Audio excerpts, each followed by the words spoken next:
Guys, good morning. Good morning everyone. Kumusta po kayo? And life update, andito po ako sa accommodation. So, ngayon is mag-unboxing ako sa binigay na regalo ng mga friends ko ng birthday. Anong pizza na ngayon is? 20? Yeah, it's 20 but my birthday is July 18. So ngayon lang ako nag-unboxing kasi sobrang busy yan ng life ko guys. Nag-o-opisina kaya kasi ako kahapon kaya ayun. Hindi ako nakapag-unboxing. So ngayon ito yung gift ni Ate Roda and Joseph. Pasensya na kayo sa background ko kasi nandito ako sa accommodation. Alam niyo naman na siyempre marami kami and maraming kalat sa likod ko. Don't mind sa mga kalat guys. So, umpisahan na natin. Hindi ko alam kung ano to. So, thank you Ate Roda. Kaya po. Download kayo kung kamo. So, pasensya na guys. Nag-vlog. Pasensya na ha. Hindi ko pala nabuksan. Pasensya na guys na may nag-interrupt. Ano yan? Commercial. Commercial. So, ito na. Nabuksan na natin. Commercial yung commercial. Hindi ko alam kung ano to. Sarot. Ano pala ito? Ala?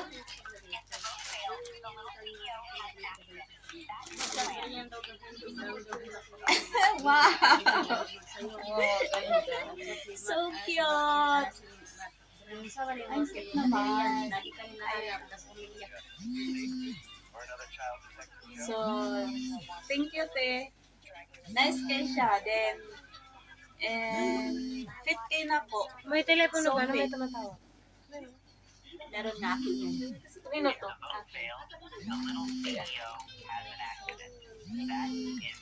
Sorry guys, commercial again. Commercial. So, ayun. Maganda siya. Fit talaga sa akin. Alam niya, Roda yung sizes ko. XS to small.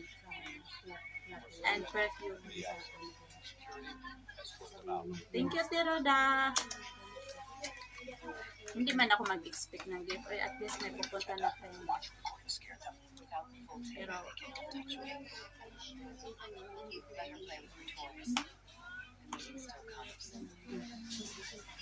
mabango siya. Thank you. Sige. Ang gusto ko lang is pupunta yung mga friends ko kahit wala bang kahit walang gift. At least ang gusto ko lang masaya. O, diba? Kasi birthday mo, isang taon na yun. Isang taon na, isang visits ka lang magsasaya. So, next na naman tayo. Is ito kay Abigail. Hindi na niya nilagay sa paper bag kasi parang nag-chat ako sa kanya mga oras lang, sabi ko punta ka sa birthday ko. Hindi naman ako na-expect na binibig niya. Dumaan yata sila sa Brands for List. Charan! Oh, di ba? Tumbler. Color pink. Oh, hindi pa natanggalan ng presyo ha. May presyo pa. 39.8. Ay! May presyo pa. Vlog pala yun. Maganda siya guys. As in. Thank you Abigail. Kahit saglit lang kayo doon. Thank you so much sa binigay niyo na gift. And last but not the least is thank you for my husband for these beautiful flowers and chocolates. Nagpapasalamat ako kahit malayo siya is nagpapansin.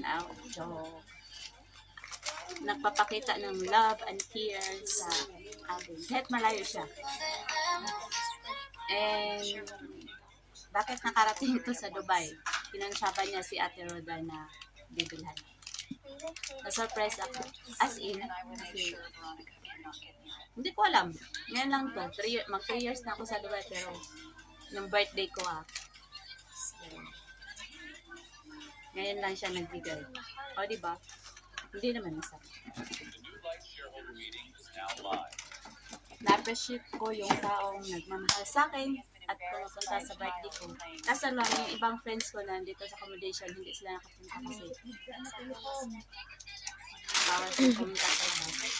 Wala pa silang mga amo, kaya hindi sila pwedeng pero Sunday, okay. Saturday kasi yung birthday ko. And ano pa ba? Nakalimutan na. Wala na ako.